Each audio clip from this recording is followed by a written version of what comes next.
नमस्कार दोस्तों, राधे राधे। कैसे हैं आप सभी? आशा करती हूँ आप लोग ठीक होंगे, खुश होंगे, स्वस्थ होंगे। बांके बिहारी की कृपा सभी पे बनी हुई होगी। तो सबसे पहले आप सभी को जन्माष्टमी की बहुत बहुत शुभकामनाएं। और ये है 18 तारीख की रात का वीडियो, शाम के टाइम का वीडियो है। खाना वगैरह खाने के बाद तो मेरे पास टाइम था, तो मैंने सोचा कि चलिए प्रसाद की तैयारी कर लेती हूँ, मैं कुछ बना लेती हूँ। तो यहाँ पे मैं तैयारी कर रही हूँ जो मेवे वाला पाग होता है उसको बनाने की। तो यहाँ पे देखिए मैं सामान ले रही हूँ। मैंने लिए हैं ये जो खरबूजे के बीज होते हैं ना, इनको मगज के बीज भी बोलते हैं वो। और थोड़े से लिए हैं मैंने, क्या बोलते हैं इनको, बादाम। थोड़े से लिए हैं काजू। मतलब कोई भी चीज़ नाप के नहीं ली है, तो थोड़ा थोड़ा सा मैं सारी चीज़ों को ले रही हूँ। तो यहाँ पे मैंने आधा कटोरी के लगभग काजू ले लिए हैं। उसके साथ मैं ले रही हूँ यहाँ पे थोड़ा सा, मैंने गोंद मंगवाया था, ज़्यादा मैंने नहीं लिया है क्योंकि गर्मी का टाइम है। तो ज़्यादा इसको लेंगे तो गर्मी की प्रॉब्लम हो सकती है, गर्म होता है ये। यहाँ पे आधा कटोरी के लगभग ही मैं लूँगी जो किशमिश होती है वो। और जो नारियल का बुरादा होता है वो मैंने सूखा नारियल जो होता है गोला वो मंगवाया है। तो उसको जो है मैं काट के छोटे छोटे पीसीज में मिक्सी में डाल के इसका बारीक बुरादा बना लूँगी। मार्केट वाला मैंने जानबूझ के नहीं मंगवाया क्योंकि उसमें से क्या होता है कि स्मेल आती है, एक अलग सी स्मेल आती है उसमें से। टेस्टी तो लगता है लेकिन एक अलग सी स्मेल आती है, तो वो अच्छी नहीं लगती। तो इसीलिए बस मैंने जो सूखा नारियल है वो मंगवा के उसको मैंने यहाँ पे बारीक, मतलब इसमें मिक्सी में पीस लिया है। आप चाहें तो इसका छिलका उतारने के बाद भी इसको पीस सकते हैं। तो यहाँ पे देखिए ये सारी चीज़ें मैंने ली हैं और मखाने ले रही हूँ। तो ड्राई फ्रूट जितने भी हैं आप अपनी इच्छा के अनुसार कम या ज़्यादा कर सकते हैं। छुआरे ले सकते हैं, जो पोपिन्स के बीज आते हैं, यानी कि जो क्या बोलते हैं इसको, खसखस के बीज आते हैं, वो ले सकते हैं। पिस्ता वगैरह कुछ भी आप ले सकते हैं जो आपकी इच्छा है। तो किसी भी चीज़ का वैसे प्रॉपर मेजर नहीं है, लेकिन मैंने आइडिया से लिया है।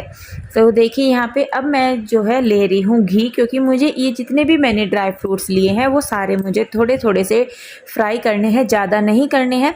तो सबसे पहले यहाँ मैंने डाल दिए हैं काजू। तो काजू जो है वो बहुत जल्दी फ्राई हो जाते हैं, बहुत जल्दी चेंज हो जाते हैं। तो और जब इनको फ्राई करते हैं ना, तो इनका साइज अगर आपने नोटिस किया हो तो थोड़ा सा बड़ा हो जाता है, काजू थोड़े से फूल जाते हैं। तो काजू के बाद जो है यहाँ पे मैं करूँगी बादाम। बादाम को भी मतलब मैं फटाफट कर रही हूँ, ज़्यादा टाइम नहीं लगाना है इनको करने में।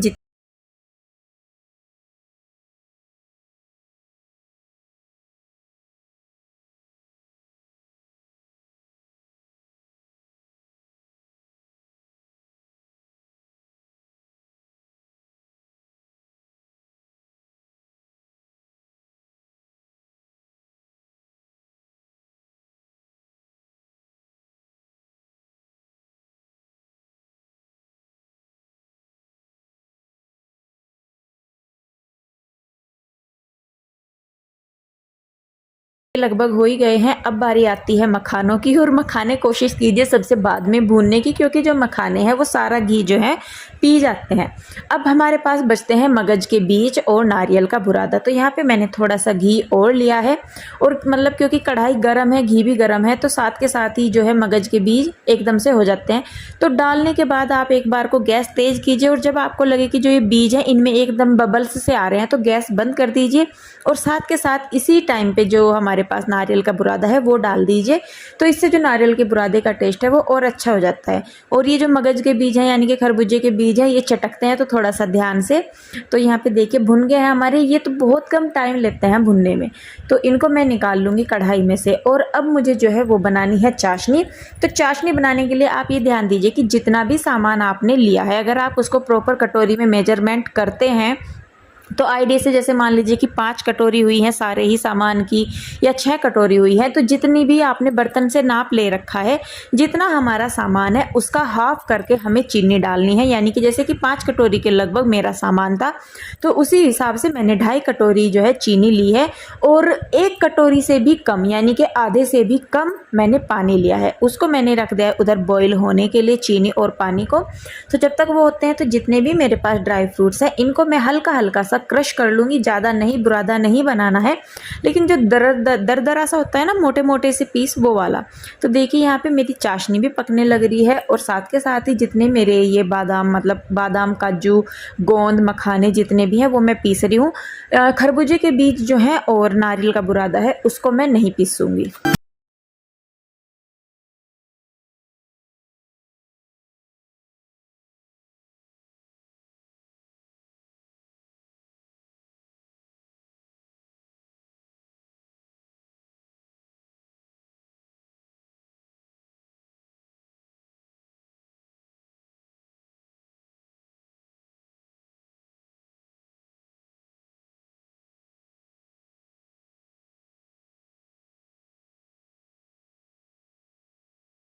तो जी सारे पीस लिए हैं मैंने और साथ के साथ ही एक थाली जो है वो परात तैयार कर दिया घी लगा के, जिसमें कि हम इस पाक को जमाएंगे।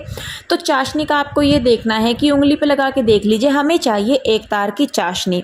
एक तार की चाशनी होने के साथ ही एकदम हम इसमें डाल देंगे जितने हमने ये ड्राई फ्रूट मतलब पीसे हैं ना, ये सारे डाल देंगे और लगभग फुल आंच पे 2 से लेके 3 मिनट तक हम इसको पकाएंगे। जो हमने मटेरियल डाला है ना, जितने भी हमने इसमें ये डाले हैं ड्राई फ्रूट, इनको डालने के बाद हम इस मिक्सचर को 2 से 3 मिनट के लिए पकाएंगे और उसके बाद हम कर देंगे गैस बंद। आपको इससे आइडिया हो जाएगा कि जैसे ये हमारा जितना भी मिक्सचर तैयार हो रहा है ये आपस में बाइंड होना शुरू हो जाएगा और एक बार को ऐसा लगेगा कि जैसे इसमें उबाल आ रहा हो। तो बस देखिए इस टाइम पे जो है यहाँ पे मिक्सचर जो है हमारा उसमें ऐसे लग रहा है ना जैसे उबाल आ रहा है। तो यहाँ पे मैंने जो है गैस इससे पहले बंद कर दी थी, मतलब इस टाइम पे बंद कर दी थी और साथ के साथ हमें इसको ट्रांसफ़र करना है बर्तन में। तो इसीलिए जिसमें भी बर्तन में आपको पाक जमाना है उसको पहले ही तैयार रखिए, क्योंकि इसको जमने में बहुत कम टाइम लगता है। अगर हमारी चाशनी परफेक्टली पकी हुई है, एक तार की है या 2 तार की जितनी भी है, तो इसको पकने मतलब जमने में ज़्यादा टाइम नहीं लगेगा। और ये देखिए मैंने इसको थाली में ट्रांसफ़र किया है और साथ के साथ ही ये जम भी गया है। तो देखिए यहाँ पे मैं अब इसके साथ के साथ ही पीसेज निकाल दूँगी। हालांकि थोड़ा सा ये गर्म था तो यहीं पे ही आप इसके पीसेज काट दीजिए, क्योंकि जितना ये ठंडा होता रहेगा उतना ही ये ड्राई होता रहेगा, तो फिर पीसेज इसके नहीं निकलेंगे, स्लाइसेज नहीं निकलेंगे। तो देखिए हमारे पाक के जो पीसेज हैं कितने अच्छी तरीके से बाहर आ रहे हैं। तो यहाँ पे पाक जो है हमारा ड्राई फ्रूट वाला वो तैयार हो गया है और अब इसको मैं जो है साथ के साथ दूसरे बर्तन में ट्रांसफ़र करके रख दूँगी। और जो नीचे की साइड हमारे जो मतलब जो टूट जाते हैं ना, आप देख रहे होंगे नीचे की साइड हमारा ये काफ़ी सारा पाक जो है वो टूटा हुआ है, बारीक बारीक सा बुरादा टाइप है।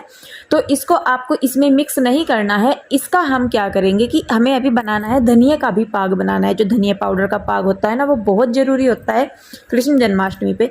तो उसमें हम इस नीचे वाले को यूज करेंगे, जो उधर थाली में बचा हुआ है वो।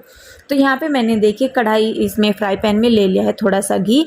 तो जब तक घी गर्म होता है तो जो हमारा ये पाक बचा हुआ है ना, ये देखिए जो मोटे मोटे से पीसेज से बच गए हैं, इसको हम क्या करेंगे कि मिक्सचर में इसमें मिक्सी में डाल के इसको हम बारीक बारीक कूट लेंगे। क्योंकि जब हम पाक बनाते हैं धनिया का तो उसमें भी ड्राई फ्रूट वगैरह और मीठा डलता है। तो यहाँ पे मुझे लगा कि मैंने कहा ऐसे तो ये खाया नहीं जाएगा, तो इसको क्या करेंगे कि हम यूटिलाइज करेंगे धनिया की जो पाक बनाएंगे उसमें। तो हमारा जो मतलब बचा हुआ मिक्सचर है पाक का वो मैंने पीस के रख दिया एक साइड। और इधर जो है मैंने धनिया ले लिया है, थोड़ा सा ही धनिया लिया है, ज़्यादा नहीं लिया है, धनिया पाउडर है। तो इसको घी में अच्छी तरीके से भून लेंगे। काफ़ी सारे लोग इसको ड्राई भूनते हैं, लेकिन मुझे उसमें अच्छा नहीं लगता जितना कि घी में भुनने के बाद आता है। और बहुत जल्दी ये धनिया पाउडर जो है भुन के तैयार हो जाता है। हल्की हल्की सी खुशबू आने लगेगी, बहुत ही स्ट्रॉन्ग सी भी आती है कई बार। तो उस खुशबू के आने के बाद जो हमारा ये ड्राई फ्रूट है बचा है हमारा, वो हम इसमें डाल देंगे। नहीं तो आपको क्या करना होता है, अगर ये मिक्सचर नहीं बच रहा है आपके पास पाक वाला, तो जितने भी ड्राई फ्रूट हैं आप उनको ऐसे ही मतलब घी में भून लीजिए। उसके बाद जो है उनको पीस लीजिए बारीक बारीक और इसमें धनिया में डालने के बाद थोड़ा सा मीठा ऊपर से आप डाल लीजिए। तो सेम वही प्रोसेसिंग होती है। तो यहाँ पे हमारा पाक जो है वो बन गया है और इस टाइम मुझे इसको बनाने में 5 से 7 मिनट मुश्किल से लगी हैं, क्योंकि हमारे जो मीठा है और बाकी सारी चीज़ें हैं वो रेडी थी, तो उसको एक्स्ट्रा भुनने में हमें टाइम नहीं लगा। अब मैं बना रही हूँ बेसन के लड्डू। तो थोड़ा थोड़ा सा करके मैं सारी चीज़ें सोच रही हूँ बनाने की, तो जितनी मुझसे बन पड़ती है उतनी मैं बनाऊँगी। और टाइम हो गया था काफ़ी सारा, और देखिए इन चीज़ों को बनाने में लगता है टाइम बहुत ज़्यादा। तो देखिए यहाँ पे मैंने बेसन के लड्डू बनाए हैं। तो बेसन के लड्डू का सिंपल सा मेजरमेंट होता है कि जितनी भी चीज़ें हम इसमें डाल रहे हैं, जैसे कि बेसन है, घी है और मीठा है, इन तीनों का मेजर सेम होता है। मतलब 1 कटोरी बेसन है तो 1 कटोरी ही घी होगा और 1 कटोरी ही मीठा होगा, बुरा या पाउडर होता है जो शुगर। लेकिन मैं क्या करती हूँ कि मैं जो घी अगर आपका ज़्यादा होता है तो लड्डू नहीं बन पाते, गर्मी में तो बिल्कुल भी नहीं बन पाते। तो इसलिए कोशिश कीजिए कि जितना आपका बेसन है उसका हाफ या थोड़ा सा हाफ से भी कम जो है आप घी लीजिए और उसमें भून दीजिए। स्टार्टिंग में आपको लगेगा कि मिक्सचर जो है वो ड्राई हो रखा है, लेकिन जैसे जैसे आप इसको भूनते जाएंगे मिक्सचर जो है, बेसन जो है वो लूज होता जाएगा और जितना ये भूनता जाएगा उतना ही ये घी को छोड़ता जाएगा। और मतलब इसकी जो कंसिस्टेंसी है वो बहुत ही फ्लोइंग सी कंसिस्टेंसी हो जाएगी, यानी कि जो आराम से इधर उधर हो सकती है। तो पहले मैं इसको फ्राई पैन में ही कर रही थी, लेकिन उसमें ये गिर रहा था, तो फिर मैंने कढ़ाई में इसको डाल के अच्छी तरीके से भून लिया है। तो देखिए जब हमने बेसन डाला था तो बिल्कुल सूखा हुआ था, लेकिन जैसे जैसे बेसन हमारा भुन गया है और तो ये बहुत ही मतलब फ्लोइंग सी कंसिस्टेंसी में आ गया है। तो अब इसको हम कढ़ाई को नीचे उतार के थोड़ी देर बेसन को ठंडा करेंगे। ध्यान रखिए कि बिल्कुल गर्म बेसन में मीठा नहीं डालेंगे। तो यहाँ पे पहले मैंने इसमें डाल दिए हैं थोड़े से मगज के बीज, और उसके बाद यहाँ पे मैंने 1 कटोरी के लगभग ही मीठा इसमें डाल दिया है। और दूसरी बात यहाँ पे ये ध्यान रखिए कि जैसे गरम मिक्स है ये मिक्सचर हमारा बेसन का, तो इसके लड्डू मत बनाइए। मैंने बनाए तो उसमें क्या हुआ कि जैसे ये गर्म होते हैं तो गर्म में मीठा जो है वो थोड़ा सा लिक्विडी फॉर्म में आ जाता है, घुलना शुरू हो जाता है।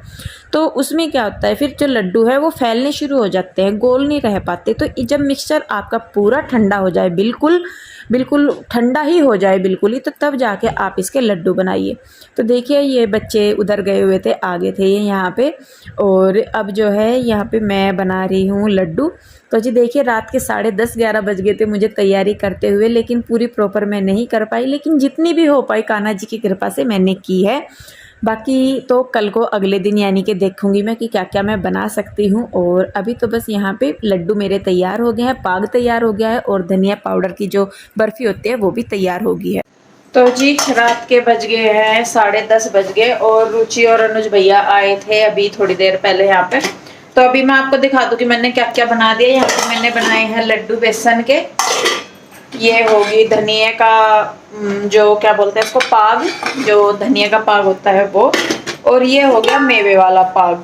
तो अभी जो है सिर्फ ये 3 चीज़ें मैंने बनाई हैं क्योंकि लेट हो गया और कृष्णा भी अभी सोएगा, तो इसीलिए जो है बस मैंने काम अभी यहीं पे रोक दिया। बाकी जो जितने भी मिठाई वगैरह है वो मैं बनाऊंगी कल को दिन में, क्योंकि कल को तो लग जाएगा टाइम, इतना तो काम नहीं होता। तो अब हम लेटेंगे क्योंकि सुबह को उठना है जल्दी। तो जी स्वागत है आप सभी का एक बार फिर से, और आप सभी को जन्माष्टमी की बहुत बहुत शुभकामनाएं। आज है 19 तारीख, सुबह का टाइम है 9 ही बज गए। सुबह का क्या, क्योंकि साफ़ सफाई झाड़ू पोछा सारे में, बच्चों को तैयार करना, नहलाने धुलाने सारी चीज़ों में ही टाइम लग जाता है। अभी जो है देखिए यहाँ पे कान्हा जी का स्नान चल रहा पूरे अच्छे वाला, और यहाँ पे हैं इनके वस्त्र, जो इनकी पोशाक है वो सारे के सारे रखे हुए हैं यहाँ पे। और ये गाय ऐसे नहीं रखते बेटे, और इनका बछड़ा कहाँ है गाय का, तो वो भी तो चाहिएगा। तो जी बस अब जा करेंगे हम कान्हा जी को तैयार करके, उसके बाद करेंगे पूजा पाठ। सुबह का तो दिया ऐसे ही लगेगा, शाम के टाइम पूजा होगी जो भी होगी।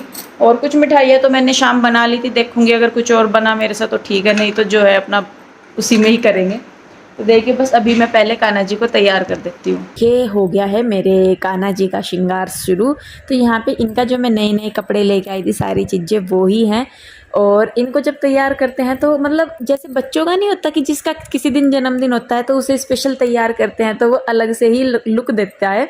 तो कुछ वैसा ही है, अगर आप आज मेरे कान्हा जी को देखेंगे ना तो ऐसा लगेगा कि आज कान्हा जी जो है और दिनों से और सुंदर लग रहे। देखिए मतलब तैयार हम इनको रोज़ करते हैं, नहला धुला के, कपड़े वगैरह श्रृंगार इनका जितना भी है, मेकअप मतलब मेकअप तो करवाया हुआ है फिक्स इनका मैंने, लेकिन जो भी हम इनको ज्वेलरी वगैरह डालते हैं तो उनका रोज़ ही करती हूँ मैं। लेकिन आज जब ये पूरे तैयार हो जाएंगे तो आप खुद देखेंगे कि जो कान्हा जी हैं वो आज हर रोज़ से बहुत ज़्यादा सुंदर लग रहे। सेम वैसे ही जैसे कि हम बच्चों को अच्छी तरीके से तैयार कर देते हैं, उनको पहना उड़ा देते हैं तो वो बहुत सुंदर लगते हैं, वैसे ही।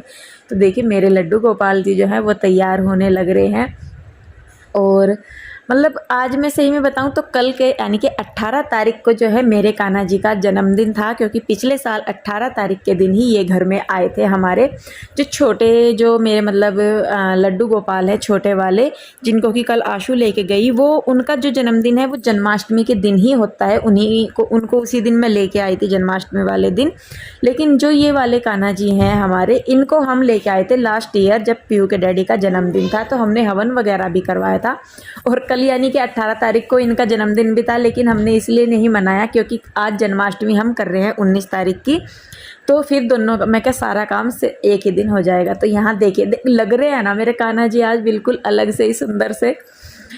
तो देखिए जी बस ठाकुर जी क्या अब श्रृंगार वगैरह करके मैंने इनको बिठा दिया है पूजा में, और यहाँ पे हम लोग जो है करेंगे पूजा। सुबह के टाइम इतनी नहीं होती है, जो रोज़ की प्रॉपर पूजा होती है वही करते हैं, लेकिन रात के टाइम इनका जो है अलग से मतलब इनको नहला धुला के सारा कुछ किया जाएगा। तो यहाँ पे मैंने भी कर ली है पूजा, बच्चे भी हो गए हैं तैयार। पीयू के डैडी यहाँ नहीं थे, और रुचि जो है वो रात के टाइम आई हुई थी, लेकिन सुबह के टाइम वो चली गई थी क्योंकि नहाना धोना था और उनके कपड़े जो हैं वो उधर ही थे आशु के पास। और सही में बताऊं इस बार थोड़ा सा मुझे खाली लग रहा है, क्योंकि कान्हा जी जो है अकेले हैं, लड्डू गोपाल कल चले गए थे आशु के साथ और मेरा बड़ा मन दुख रहा था उनको भेजते हुए। और मैं बताऊं तो पहले मेरे पास लड्डू गोपाल ही थे जो छोटे हैं, वो मेरे पास 4-5 साल से हैं। उसके बाद जब ये लास्ट ईयर में ये आए थे कान्हा जी हमारे पास, तो छोटे लड्डू गोपाल जी हैं जो वो आशु लेती गई थी, लेकिन फिर जब वो गाँव में गई तो मेरे पास ही थे वो, तब से मेरे ही पास थे वो, लगभग 7-8 महीने हो गए, तो तब से वही थे। लेकिन कल जो है वो चले गए थे। तो देखिए हमारी पूजा पाठ हो गई है और कान्हा जी का हो गया है भोग तैयार। तो जी पूजा पाठ हमने कर ली है और बच्चों ने इन्होंने कर लिया है नाश्ता पानी, और ठाकुर जी बैठे हुए हैं ये।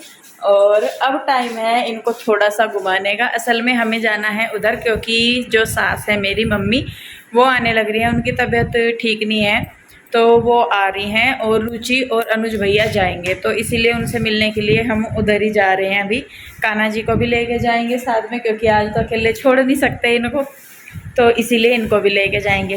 तो जी बस क्योंकि आगे पूरा दिन पड़ा है जिसमें बहुत सारी चीज़ें करनी है, बहुत सारे काम करने हैं। अगर इसी वीडियो में ऐड करूँगी तो बहुत लंबा वीडियो हो जाएगा, तो कोशिश करेंगे कि सारी चीज़ें आपको थोड़ी थोड़ी सी करके अच्छी तरीके से दिखा दे कि हम लोग कैसे मनाते हैं त्योहारों को अपने, या कैसे हम अपने त्यौहार मैनेज करते हैं।